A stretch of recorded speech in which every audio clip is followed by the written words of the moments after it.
must be backed Well, up. what it does, it backed everything, because everybody go back. It's painful. Well, good afternoon and welcome to the July meeting of the Finance Committee.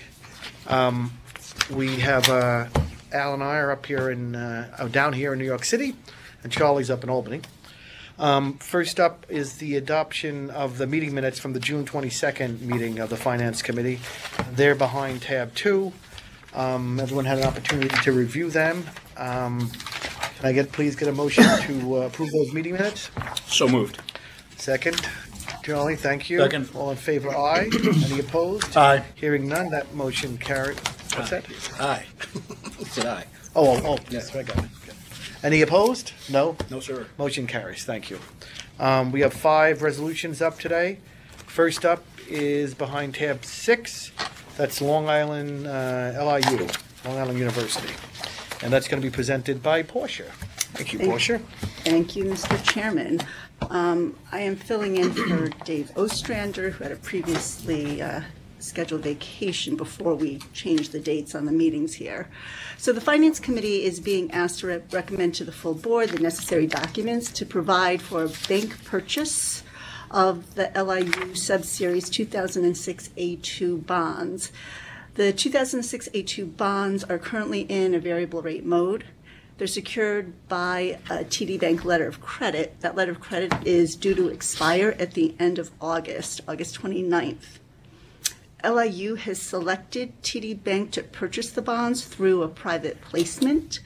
So as a result of moving from bonds secured by letter of credit to this direct purchase or private placement, the underlying bond documents need to be amended to create for that new bank purchase mode and to provide for the absence of a letter of credit.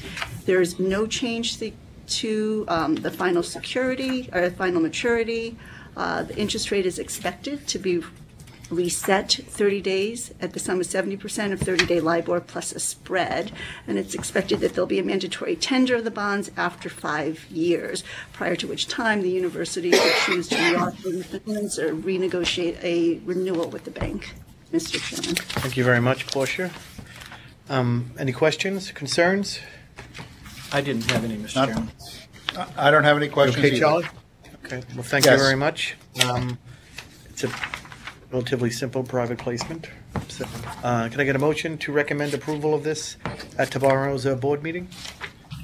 Charlie, thank I you. so move. Second? Second. All in favor? Aye. Aye. Any opposed? Aye. Hearing none, that motion carries. Next up is a PIT, right? Who's doing that? That's Andy. That's behind tab 7. Good afternoon. Andy is, hello, Andy. The Finance Committee is being asked to recommend to the full board the approval and authorization of 2 alternative structures, one under the Personal Income Tax Revenue Bond Program and the other under the State Sales Tax Revenue Bond Program. The mechanics of the 2 programs are very similar. The major difference is the stream of revenues that secure the bonds. Under the Personal Income Tax Revenue Bond Program, it's personal income tax revenue, and under the Sales Tax Revenue Bond Program, it's the sales tax revenue. The board will be asked to authorize the issuance of multiple series of tax-exempt and taxable fixed and or variable rate bonds issued at 1 or more times in an amount not to exceed $1.4 billion with a term of 30 years to be sold on either a competitive or a negotiated basis or a combination of both, and to be issued under either program.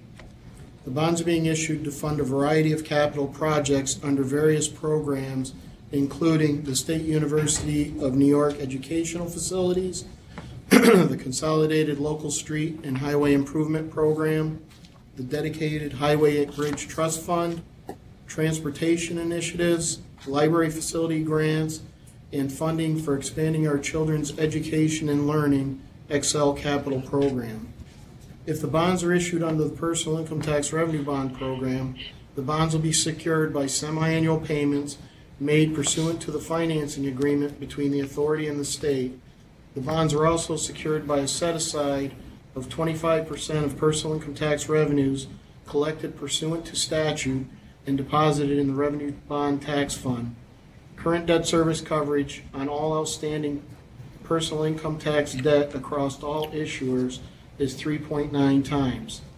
If the bonds are issued under the sales tax revenue bond program, the bonds will be secured by semi-annual payments made pursuant to a financing agreement between the authority and the state, and those bonds will be secured by the set-aside of 1 cent, or approximately 25% of the state's 4% sales tax collected pursuant to statute and deposited in the sales tax revenue bond fund. Current debt service coverage on all sales tax debt across all issuers is 5.8 times. Both programs are expected to be rated AA1, AAA, AA+. Mr. Chairman. Thank you, Andy. Chair, questions?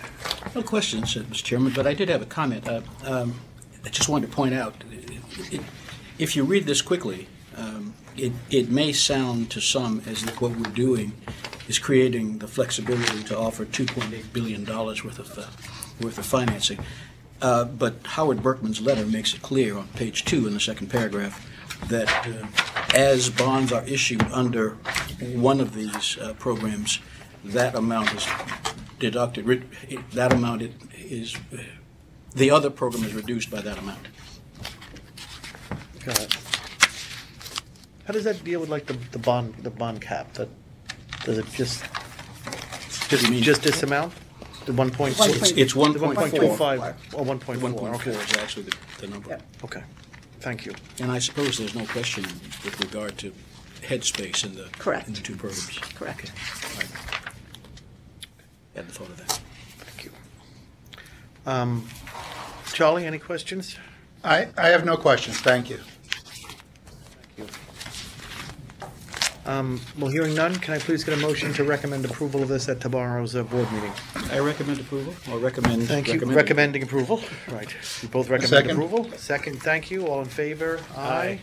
Any Aye. opposed? Thank you. None opposed?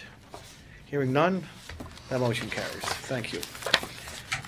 Next up is the Interagency Council Developmental Disability Agencies, Orfring and Gerard will present. Welcome, Gerard. Thank you. Mr. Chairman, the Finance Committee is being asked to recommend to the full board for approval a resolution to proceed for the Interagency Council of Developmental Disabilities. This is a pooled financing for 7 members of the Interagency Council of Developmental Disabilities Agency, also known as IAC. The proposed bond issue will be for a term not to exceed 26 years and will be in an amount not to exceed $38 million. Fixed under variable rate bonds in one or more series at one or more times through an initiated and or private placement. Bond proceeds will be used to refinance existing bank loans and reimburse certain institutions for their cash expenditures. These refinancings and cash expenditures were used to renovate or acquire certain properties that are used to provide services for the developmentally disabled. The security features will include a pledge of all OPWDD and OMH revenues attributable to each finance project, a standby intercept of these OPWDD and OMH revenues attributable to each finance project, a debt service reserve fund, and mortgages on real property acceptable to DASNY where available. PPAs or prior property approvals have been received for 15 of the 18 projects. Prior to initiating the development of a project to serve individuals with developmental disabilities, a not-for-profit provider is required by regulation to complete a certificate of need or CON. The CON is reviewed by OPWDD for compliance and need, and ultimately these projects are supported through contract and reimbursement arrangements with OPWDD. The state commits to support the development and operation of the project if it is completed in conformance with the PPA, subject to annual appropriation of sufficient monies by the state legislature. 3 of the 18 projects have PPAs that are pending approval. The POS will not be released until all PPAs are secured. There was a significant OMH funded project component for 1 participant. The OMH funding can be intercepted by statute. The ability to intercept the funds specific to the project is not as direct as a PPA. OMH contracts are in place, and we are awaiting rating agency assessment of project funding. As a result, we've included in contemplation of private placement for this portion of the transaction. The state of New York has a long commitment to ensure that people requiring mental health services are provided for and have appropriated funds for this purpose. This will be the 10th financing. It will be similar to the other IAC transactions, with each borrowing having their own individual loan obligation. Mr. Chairman? Thank you. Any questions or concerns? No concerns at all. Question, Gerard, there is a debt service reserve fund that's established for each of the borrowings. Is that the way it works? Rather than an omnibus debt service reserve fund? The debt is attributable to each participant has their own component. Right. So the fund would be for each of the I believe so, yes. All right. Each has an allocable share. Okay, and do you all determine ahead of time what that is, what the percentage of the borrowing? Is it a percentage of the borrowing, and if so, is it a constant percentage for all the projects, or does that vary? So to the extent that the debt service is sized, in this case, we're talking about a 6-month debt service reserve fund. Okay, all right. Each of the participants would have an allocable share then of that 6-month months, debt okay. service reserve fund. Fine. Yeah. I had a question, But and I just realized to- it's a refinancing. Yes, Donna? Just to clarify this, it is true that each participant does have and carry an allocable share of the debt service reserve fund, but from the bondholder's standpoint, there's one deal, one aggregate debt service reserve fund for the transaction. Okay. Who was that? Donna? Oh, I didn't see. She's in for Debbie. Okay. Does OMH play a role in any of? Do they approve these things? Do they comment on these things? It's just a question, nothing to do with the. You know how like Department of Health does? You know, they write their recommendations. OPWDD has their own certificate of need program, so some of these projects may have to go through that. And yes, they have one that is similar to a process that is similar to the Department of Health's process. Thank you, John. Okay. Any other questions? Hearing none, can I please get a motion to recommend approval of this offering at tomorrow's board meeting? So moved. Charlie, second. Second. Thank you. All in favor? Aye. Aye. Aye. I waited that time, Deb, you see. Any opposed? Hearing none, that motion carries. Okay. Just amusing myself a little bit. What's up behind tab 9? There's a NISOC, right? That's going to be Steve. Thank you. The Finance Committee is being asked to recommend for approval by the full board 25-year fixed-rate tax-exempt and/or taxable bond issue in an amount not to exceed $45 million on behalf of NYSARC, Inc. NYSARC is a leading advocate and service provider for the developmentally disabled. Chartered in 1949, NYSARC is a not-for-profit corporation that, through its 54 chapters, currently serves over 60,000 people.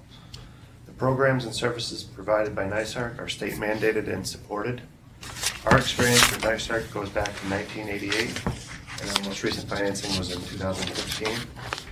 NYSARC has always paid its debt service on time and in full, and as of June 30th, had nearly $120 million in DASNY bonds outstanding. The projects included in this financing are expected to be approximately 14 new money projects, including individualized residential alternatives and day habilitation facilities for approximately 4 participating chapters with a total cost of approximately $1.5 million. The refinancing of taxable indebtedness for approximately 15 projects for approximately 6 participating chapters with a project cost of $5.5 million. And the refunding of 3 series of DASNY bonds totaling approximately $38 million. The bonds being refunded include NYSARC Inc. Revenue Bonds Series 2007A, Series 2007B, and Series 2009A. Net present value savings are estimated to be approximately $3.6 million, or 10.5% of the bonds being refunded. Expected rating of AA2. Security will include pledge and assignment of certain public funds applicable to participating NYSARC chapters. The statutory authority to intercept this aid in the event NYSARC defaults in the payment of debt service under the loan agreement or fails to replenish the debt service reserve fund after a withdrawal. Mortgages on certain real property as required by DASNY and a debt service reserve fund. Mr. Chairman. Thank you, Steve. Questions? I didn't have any, Mr. Chairman. Thank you. No, I'm okay. The new project, the new money project, what are they actually, are they building buildings? I'm not sure what does the new money go if it says like workshop, transportation? And typically, they're renovations to existing facilities. Sometimes they're purchasing a new location. And the IRA is what, an individual residence, something? Yeah, individual residential, Yep. so they're residents. Got it, okay. Thank you. Those projects have got to be small because. That's what I'm saying, the $1.5 money is million not really a lot for projects, like right? 14 projects, that's why I was, Some of these small ones, I mean, they're things like bathroom renovations. Okay. got it, okay. Well, thank you. Can I please get a motion to recommend approval of this at tomorrow's board meeting? So moved. So moved. Second? Second. Thank you. Seconded. All in favor? Aye. Aye. Any opposed? Hearing none. Motion carries. Thank you very much. Next up is behind tab 10 is the Vaughan College of Aeronautics and Technology. That's going to be presented by Andy. Thanks, just filling in for Dave Afternoon, Andy. Ostrander. The Finance Committee is being asked to recommend to the full board a resolution to proceed for a 31-year fixed and/or variable rate, tax exempt or taxable bond issue in an amount not to exceed $70 million on behalf of Vaughan College of Aeronautics and Technology. This will be Vaughan College's first issuance through DASNY. The college, located adjacent to LaGuardia Airport in Queens, New York, was founded in 1932 with a primary mission to train technicians in the design, construction, and service of aircraft. Today, the college provides undergraduate and graduate degrees in engineering, technology, management, and aviation to over 1,500 students. The Series 2016 bonds are expected to be sold in one or more series through a private placement marketed to a limited group of qualified institutional buyers, or QUIBs. The bonds will only be marketed to QUIBs, and currently there are 22 QUIBs that have expressed interest in the transaction.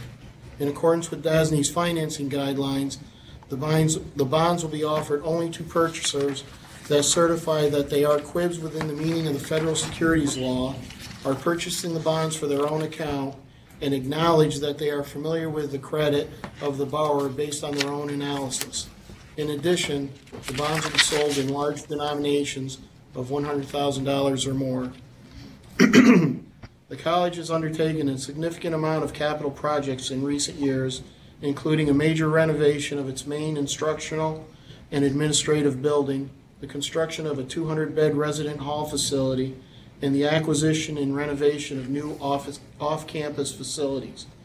Approximately $45 million of the proposed bond issue is being used to refund debt attributable to those recent expansion and renovation projects, and includes the refinancing of Vaughan College's Series 2006 A bonds issued by the New York City Industrial Development Agency, and the refinancing of bank loans.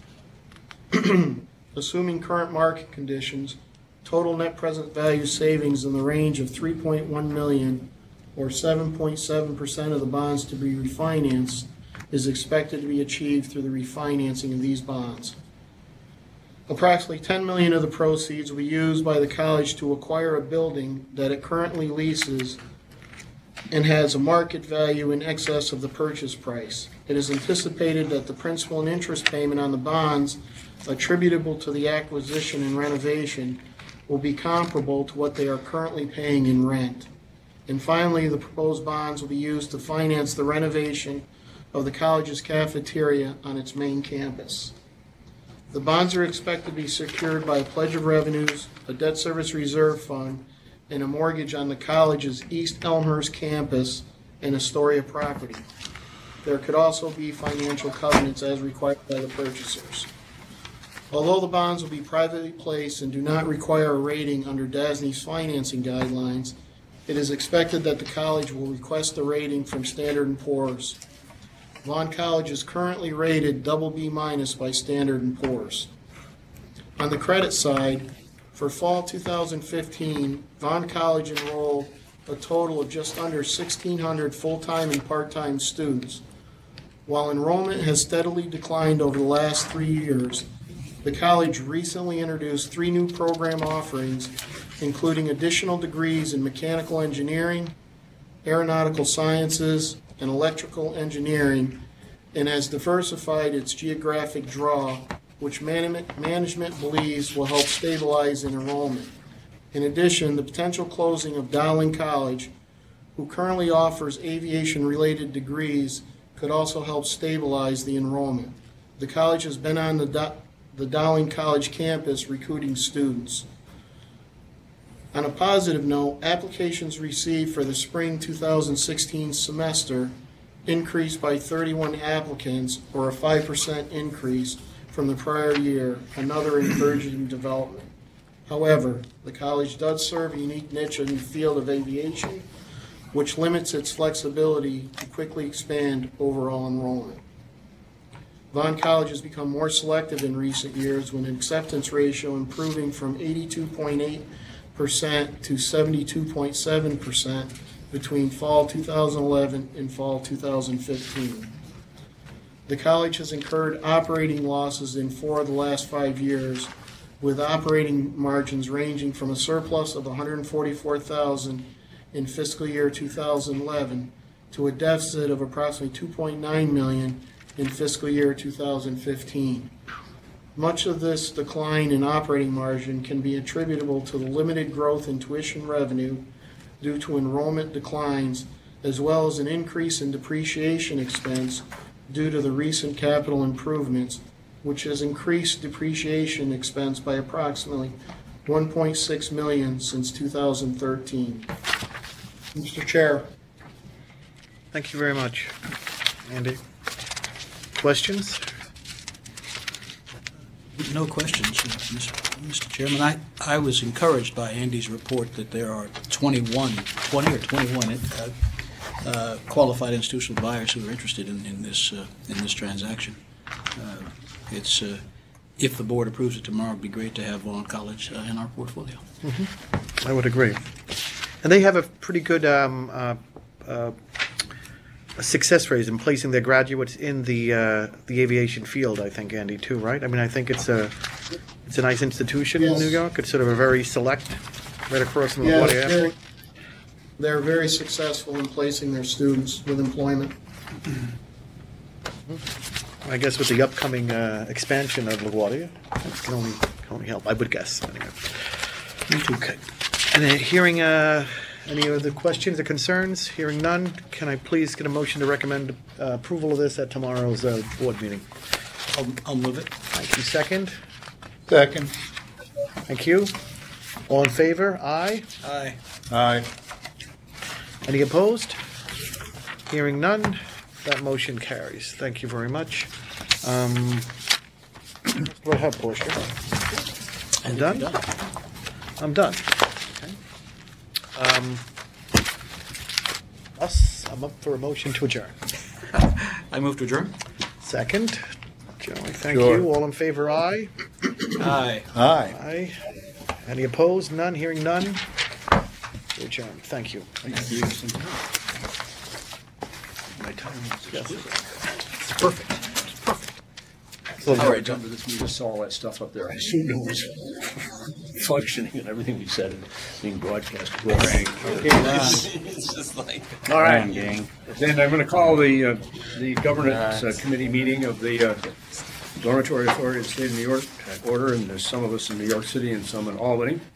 And they will start, the agenda and materials have been distributed, start with the minutes of the last meeting. Anybody have any questions or observations, or do I hear a motion to accept the minutes as distributed? I so move. Second. Second. All those in favor, aye. Aye. Accepted. Now we'll move to executive compensation and the implementation of pay parity. And who is going to lead this way? We have a document. You're going to, Mike? Sure, I can handle it. I mean, essentially, this is the implementation of the second year of the 2015 law, which outlined pay parity increases for missed increases in earlier years. Budget bulletin was issued on April 25th that outlined the implementation strategy and rules behind it, and we've done it for all management confidential employees under at levels below staff officer and those classified at staff officer levels. And in accordance with the governance committee charter, we are asking the governance committee to consider those increases for the staff officers and those classified at that level. And what we'll do is we'll recommend this to the board tomorrow, is that correct? I think so, yes. Yeah, there's a Because resolution. it's a board decision. It's a board decision. Question. Yeah, Who does not get this? yes. Actually, everybody qualified for it under the budget bulletin. Everyone gets it, Yeah. all managing directors, The managing president, directors and the president. everyone, okay. Yes. Any other questions? None here, sir. Okay. Do I hear a motion to accept this and recommend it to the board tomorrow? I'll move it. Second, All those in favor, aye. Aye. We'll do it tomorrow. And finally, we have a presentation on the, a change in our way we operate, construction management, procurement, and so on. We're going to turn this right over to Michael, since you sent us all an email last evening about it. Thank you, Mr. Chairman. Before the board for discussion this afternoon is a proposed change, an amendment to the DASNY procurement contract guidelines to include an additional type of alternative project delivery known as construction manager build or CM build. And there are a number of important benefits of CM build to the construction division. I have Paul Koopman with me here in Albany. He's head of our procurement unit and works very closely with construction. But just very briefly, this will increase flexibility and client responsiveness in situations where the use of alternative delivery methodologies are not prohibited by law. It will allow the construction division to procure a single construction management firm for assistance with multiple projects in unique situations, such as a number of projects in geographic regions. Third benefit is that it allows construction to make selections based upon resources and experience and obtain the benefit of increased synergy due to construction management involvement early in the design process. The construction division sees this as a particularly useful tool for ongoing efforts to support the Governor's Office of Storm Recovery in the storm recovery projects that DASNY is currently assisting in a number of facets of that program.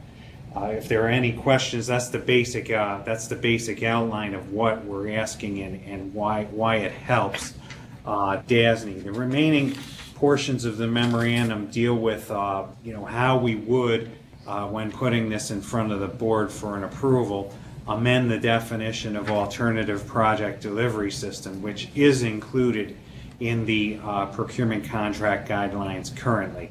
The current definition does encompass construction manager at risk as well as design build authorization, again, where not prohibited by law.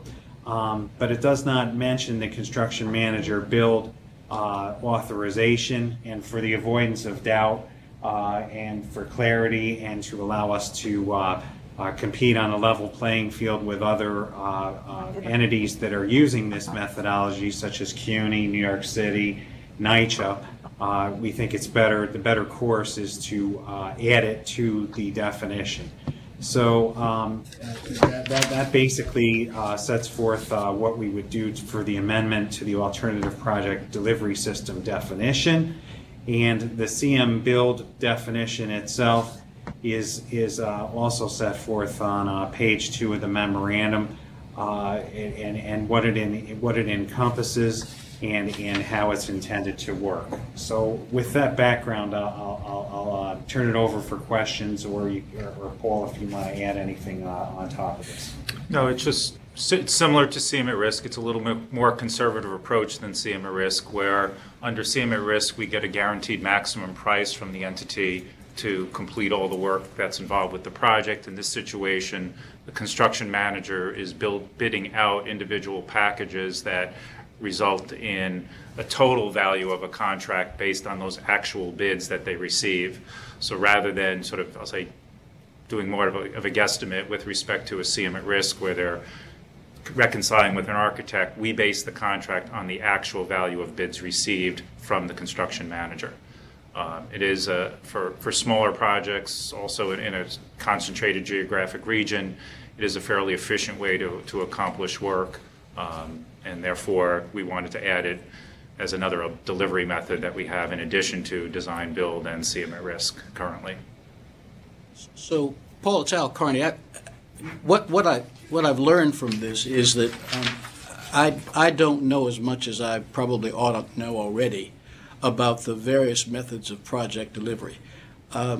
We currently use construction manager at risk, which means that it sounds like it means that we, in effect, get money up front. No? That's what it sounds like. We get a price up front. No. Okay. We get a price wait. that's... Yes. Okay, so we get a price up front, and all the parties know what this is going to cost them. That's construction manager at risk. And then no. Go ahead, Paul. No, CM at risk is during the design process, the contract manager is involved with the designer, although the designer is not under contract to the construction manager. And through the course of design, they reconcile estimates as they go through the various phases of design, 30%, 60%, culminating with a final design for which a price is developed by the construction manager based on those design plans. We call it at risk because the construction manager will provide, prior to actually bidding the work, a number to us, so $20 million. If the actual cost of the project exceeds $20 million, they are at risk for that excess between $20 million and whatever the project comes in at. So it's determined to be not based on the actual value of the bids that they will take in, but really an estimate that's developed between them and the architect through the course of design. And the at-risk portion is, to the extent it doesn't come in exactly at that price, they're at risk for that portion of the work. So would you contrast that, Paul, for me, with construction manager build?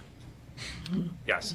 Construction manager build is we complete a design, the contract manager will take that design, put it on the street, get competitive bids for each of the trade packages, so it would still be separated between, let's say, the electrical, the plumbing, and the general construction. The value of the eventual contract is based on the actual bids received, and they will manage the work of those contractors, but the pricing is, and for what they get a fee against, is based on the true value of the bids received versus CM at risk, where it's really based on their best estimate of what that project's going to cost.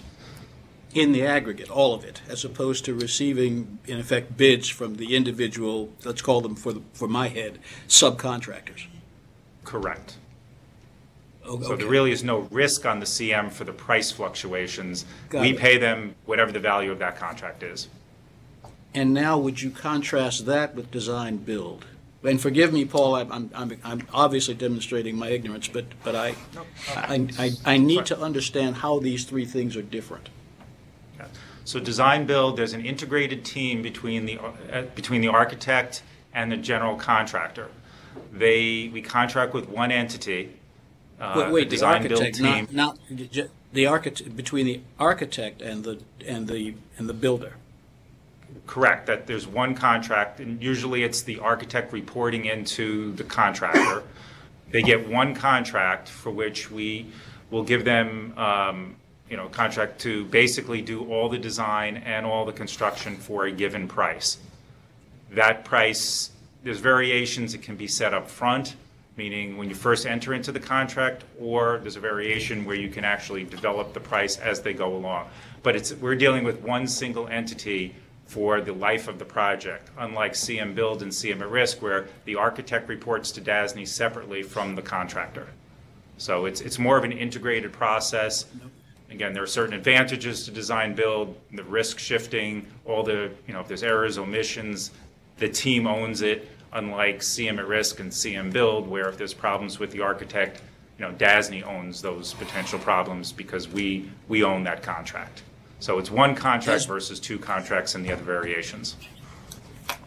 As between construction manager at risk and design build, do we do more of one than the other?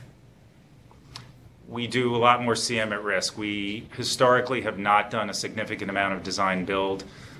We have limited authority in both areas. Right now, currently, it's basically the SUNY program and certain exceptions to that, but basically SUNY gives us the ability to do variations on alternative delivery. We have chosen really CM at risk as the method of choice to date, although we're about to undertake a brand new dorm using design build as an option. But to date, it's really been CM at risk.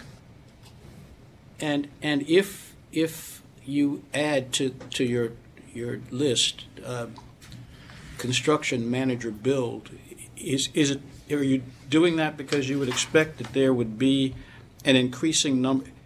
There is something about that gives you more flexibility than you have with either of the other two methodologies.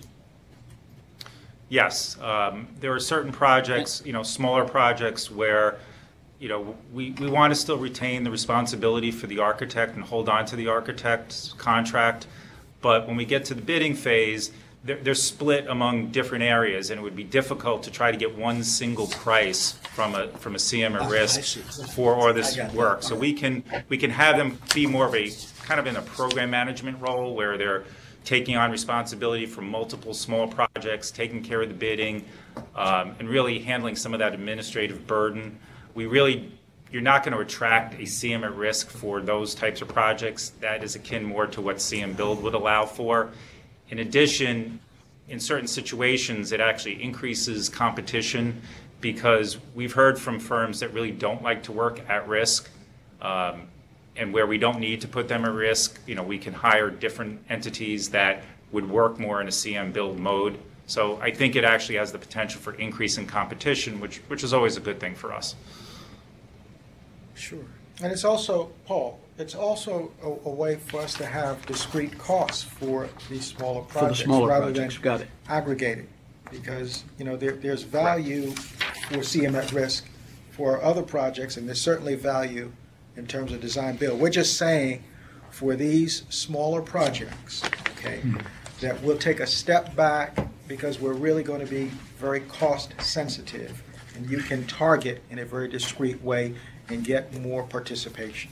That's really how we're envisioning this. Is there a threshold beyond which you would not, a dollar threshold, beyond which you would not apply the alternative opportunities of construction manager build, but would then go to one of the other two? If this is primarily for small projects, is there a number, and this is a Paul question, I think, is there a number that you get to that says, okay, this is really beyond the scope of construction manager build, and therefore we're going to try to use one of the other two methodologies? I don't think it's driven by dollar value. I think each project we try to look at independently and see where the best value is associated with each delivery method. Okay. We're doing a design build for SUNY right now that may be not more than $20-something million. I mean, it's not a big project.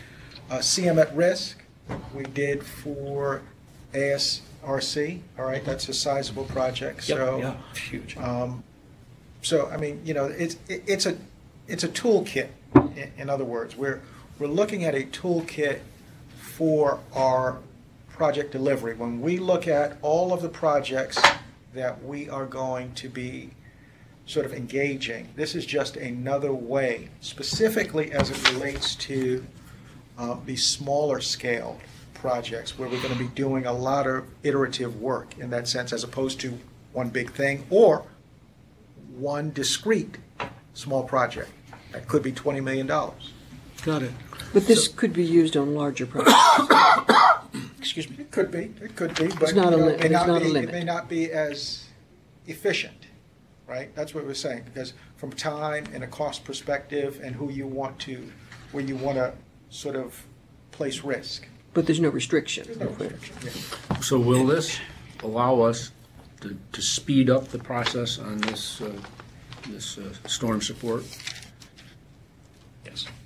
That because this is one of those things that's been going on a long time now. This is the Gozer. Yeah, the Gozer has been a long slog for everybody. So if this, I mean, this seems to me that it should be an opportunity to maybe speed the process because of the volume of contracts that Right. exist. That makes sense. I hadn't thought of that. Yeah, It's of certainly a course. way to, it is certainly a way to tackle it. Mhm. But many of the problems that exist are not problems that are associated with DASNY. Okay, Sure. So what we're focused on is providing a solution for a partner. And so the thing that we walk away with is sort of this adaptable learning process, which is, hey, we're built and designed to do these big projects. We can do Now these too. We can do these too. And this is a toolkit. Mike, you've added something that I guess it's just my instincts. Would you help me understand the beginning of the long underscored passage in number 2? Just to the extent not prohibited by applicable law, such projects may be awarded by DASNY prior to the completion of developed design. So there are circumstances where contract award, I don't know this, I should know it, I assume. But what does that mean? Well, keeping in mind, this is the definition of alternative project delivery system. So it's the big umbrella, right, of all the alternative Right. methodologies. There are All three of some them, right. methodologies where you might want to award the contract, such as design build, before the final design is actually complete, because maybe you're turning over a 30% design to the team who's going to give you that project for a certain price. And in general, when you follow straight design bid build in the state of New York, you're finishing the design completely from the architect and then taking that and going out and bidding the construction work. So it's awfully hard to get a bid from a construction contractor without 100% design in your pocket. So that's what this does. It recognizes what happens in a normal design build and in some of the CM management models, depending on how it's set up, that you may be releasing the contract before the final design is complete.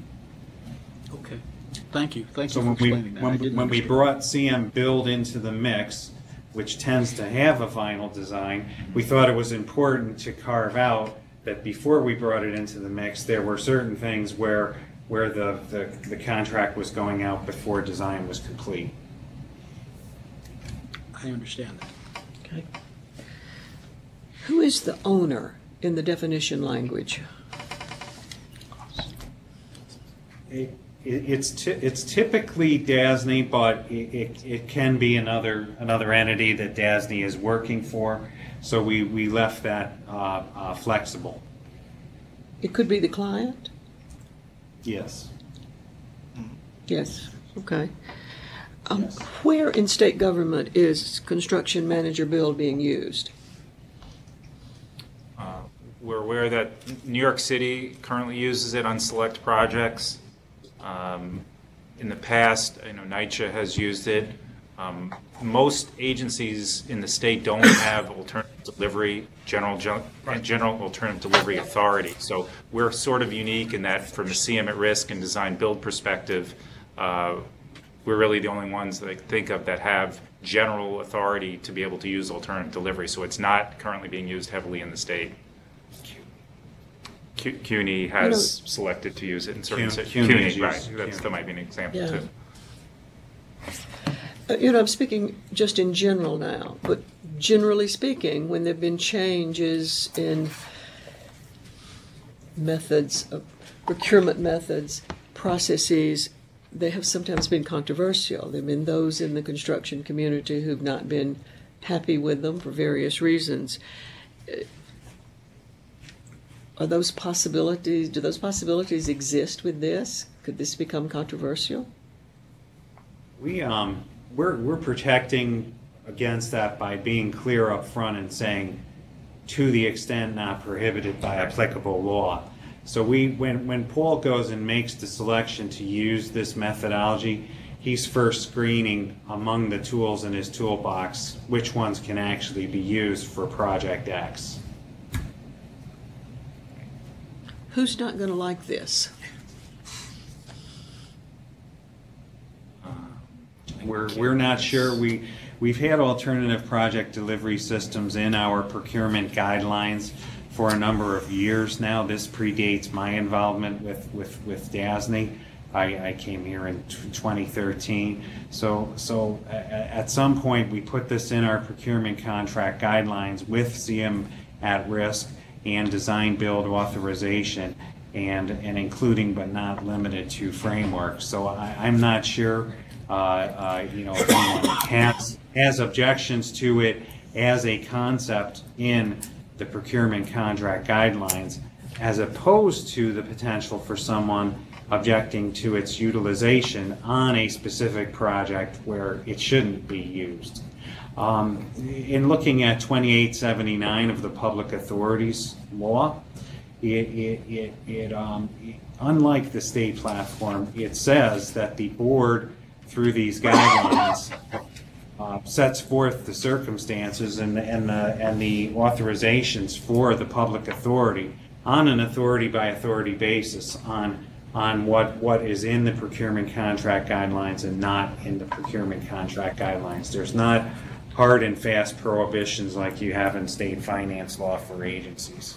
I can tell you, if viewing the contracting community as a constituency, I believe they might be more in favor of this methodology than even CM at risk, in that it opens up the door to firms who don't currently want to work at risk, who now under a construction manager build situation, and I know I've gotten calls in the past saying we don't do work at risk, so that would open up the door. And then from the contracting community, because it is closer to what is a pure open bid process, unlike CM at risk where it's more of a potentially negotiated process, it's more, I'll say, open book. So the contracting community who's bidding through a CM at risk, they will pretty much receive the same process as they would had been DASNY bidding this through a standard, Wix trade type breakdown project. So I honestly think that the contracting community would be more in favor of this type of situation. Yeah, this is a very conservative, I don't think they'll have. Wasn't there, in my recollection, a few years ago, a big project in Albany that was going to be done I can't remember what level, but at the number one level that came apart because nobody could agree that they wanted to.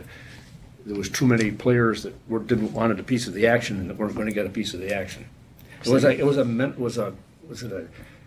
a lab or something in Albany? A big Paul, yeah, well, Paul and I worked on the Wadsworth lab different. 2 years ago. Yeah, different methodology. That was Okay, Wadsworth, right? Yeah. All right. It's a I different just methodology. never to follow You're your right, question. that I just wanted to. Yes. So Paul, Full-blown P3. P3, that's a full-on P3. This, Okay. Yeah. this proposal is more amenable to smaller projects. Does that mean that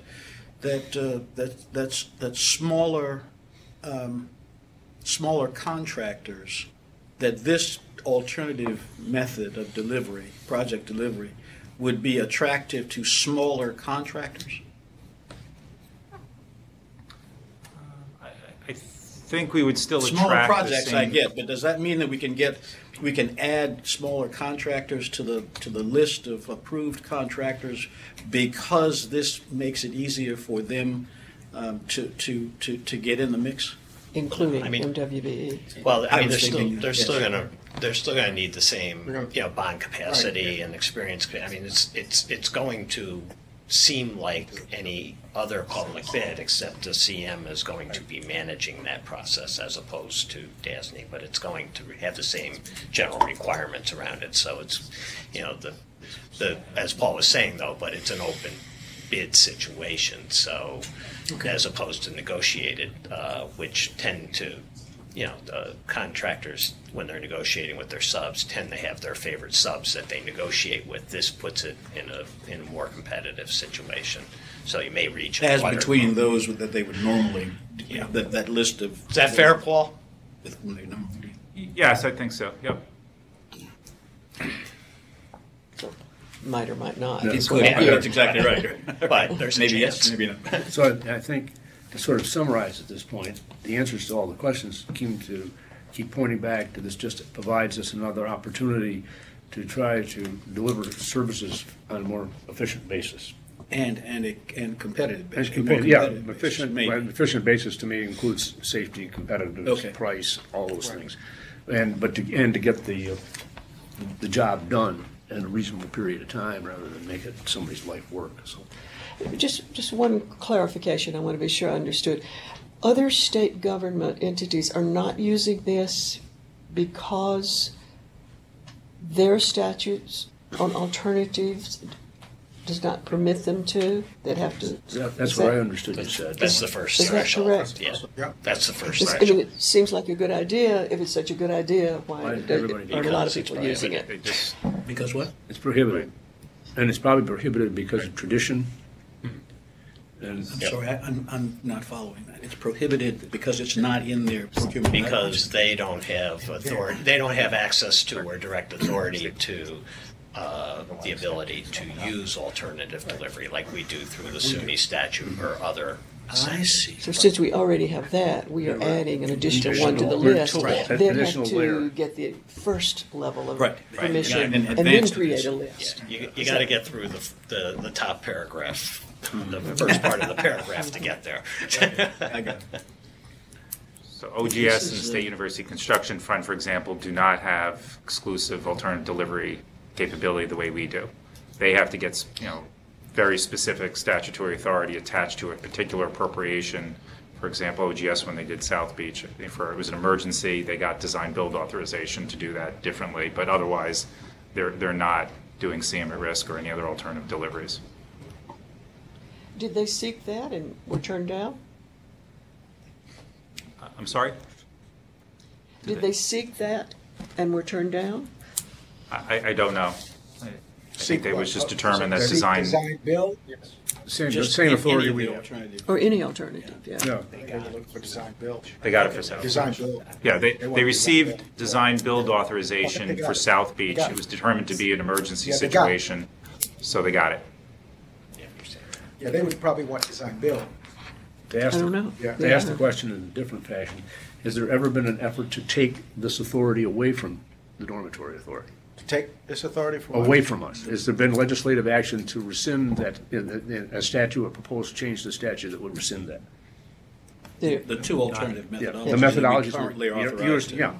Okay, so that sort of answers the question. And we're, like I said, we're using design build for SUNY. We did CM at risk. We'd love to do more of that. We would like to do even more design build outside of SUNY. But this, again, is kind of like just stepping back and rather than looking at all of the aggregate costs and then being more targeted. Oh, yeah, it makes sense to me. Yeah, no, my questions weren't to the merits of not that. The merits, it's just a question. If there's something out there so that. Yeah, what's lurking behind that big rock? Yeah. What's lurking? Why don't? That's just curiosity, and I guess that comes with being around a long time. And I don't hear anything. No, and it doesn't. Although a little surprising that more agencies don't have this. Mike could confirm it, but I believe that every year that there's legislative initiative discussions amongst all the public builders in the state. Wouldn't that be fair, Mike? Yeah, it takes different shape, different years. Some years it's design build for everyone, and some years it's CM risk for everyone. It takes different shapes, and that's how Tappan Z got out. Yeah. Well, that's where I was going with the earlier questions, and I've been surprised in the past how vociferously opposed some constituencies were to these. So I just wanted to see if anything would shake out of this tree. Yeah. That would be the unions. That's labor. And sometimes it's the union, sometimes it's the contracting Yeah. community. That's right. It's various, They're all depends on what it is. The contract is, these alternative delivery mechanisms, they're going to be people who line up for them. It's labor who really, on this design build. On this, on other things, it's been the contractors. I mean, I've been surprised sometimes at who came forward on whatever change there was in the process or in the law, but.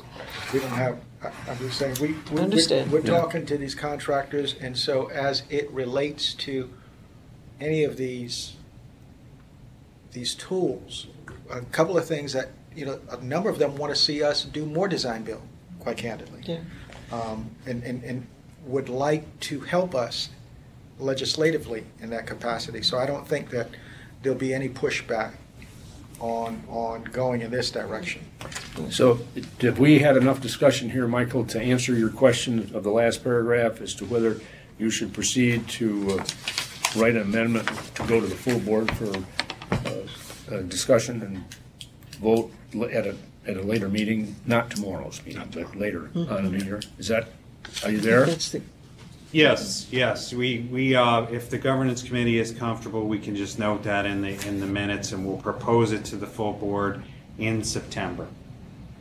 And Paul, in the meantime, I know that you're busy, and I don't want to take you away from anything you're doing, but I need to spend some time with you, or with you, Mike, however it works out. Just understanding the differences between the three alternative methodologies. I heard you today, Paul. You were really clear. And as soon as we adjourn this meeting, I'm going to need to have that lesson again. I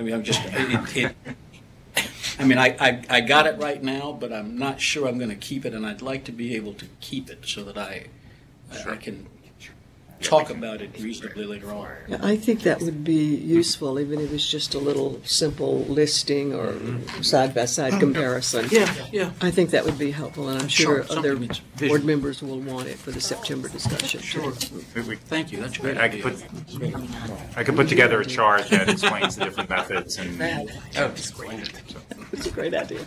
Okay. Is there anything else to come before the governance committee? Move to adjourn. Move. Second.